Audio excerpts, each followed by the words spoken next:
Joining me is Kelsey Harkness, fellow with the Independent Women's Forum and a senior producer at the Daily Signal, and Ben Kissel, radio talk show host and political commentator. Welcome to you both.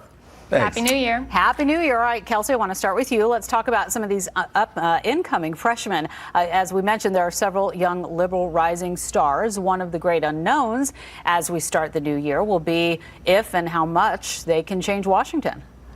I think the question of whether this incoming freshman class can change Washington is a really interesting one because usually I'd be cynical and say absolutely not, it's going to be business as usual. But I think there is something different, especially among the Democrats. You see a lot of motivation and you see they're very outspoken and not necessarily going to get in line with Nancy Pelosi when she tells them, you know, what messages to be out there promoting. Someone like Alexandria Ocasio-Cortez is already out there with a very far left platform that we don't know if all Democrats are going to be able to unite around. So I think it is going to be perhaps a little bit different this year than others, but it's also important to remember that the government was set up to not allow change. In fact, it's very difficult to pass legislation, so perhaps it won't be so different after all. You know, Ben, when you look down the calendar, you're looking at 2019 and all that's about to come with more announcements for those who are going to throw their hat into the ring.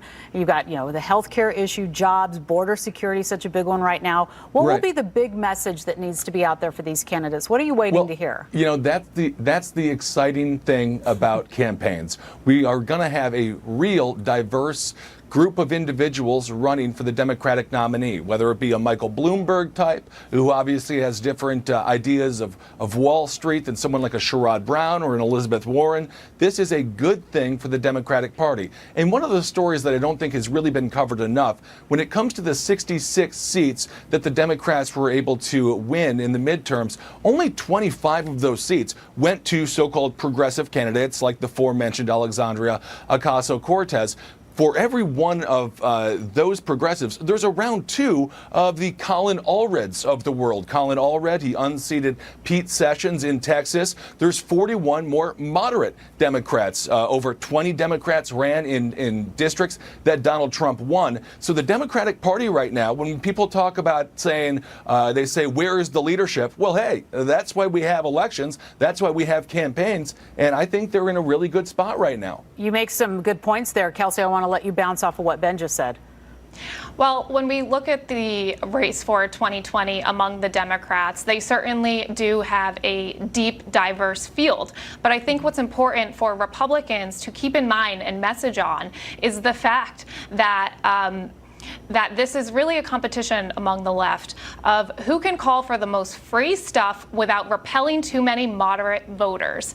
And we need to keep in mind that no matter who eventually becomes the front runner, the policies that Democrats are now calling for across the board are very progressive, very far left, and going to be very harmful for all Americans. Well, let me just say this when it comes to the free stuff idea. I don't think there's anything wrong with a teacher saying that maybe he or she shouldn't have to pay for their own school supplies. The average salary is around $57,000 a year at this point. Nurses around $67,000 a year. There is something wrong with our system when teachers have to, in some cases, apply for food stamps and government assistance. It's not the nation we should be living in, and I don't think that makes you far left if you want to have fair wages for people who, take care of our children. I want to ask you both. You know, it's Tuesday right now. It kind of still feels like the weekend. The big news of the week so far is that, we had the announcement from Massachusetts Senator Elizabeth Warren. We're now hearing today that she'll be making her first trip to Iowa this weekend as a potential 2020 candidate. She reportedly already has 4 events on the books. Looking at her calendar now, here's what Warren had to say yesterday. Let's listen. I run for office because I'm grateful down to my toes for the opportunities that were given to me, and I am determined that we will give those same opportunities, not just to some of our kids, but to all of our kids. All right, so how much will this help her in getting out in front like this? She's the first one to come out. Well, I think that she came out, it's interesting timing, obviously, coming out before 2019. I think she wanted to control the news cycle for as long as possible. Again, there could be upwards of almost 50 candidates in the race, so it's going to be tough to get any attention whatsoever. So I think that's probably why she came out so early, and also try to reshift the narrative of some of the political mistakes from her recent past. Kelsey, last word real quick. Elizabeth Warren came out early because she knows she's in trouble. I think she has somewhere between a 1 in 164th and 1 in 1,024th chance of winning. It's definitely a deep field, and I think she has a tough road ahead of her. All right, Kelsey, Ben, we got to leave it there. Thank you so much, and Happy New Year to you both. Happy New Year. Thanks. All right.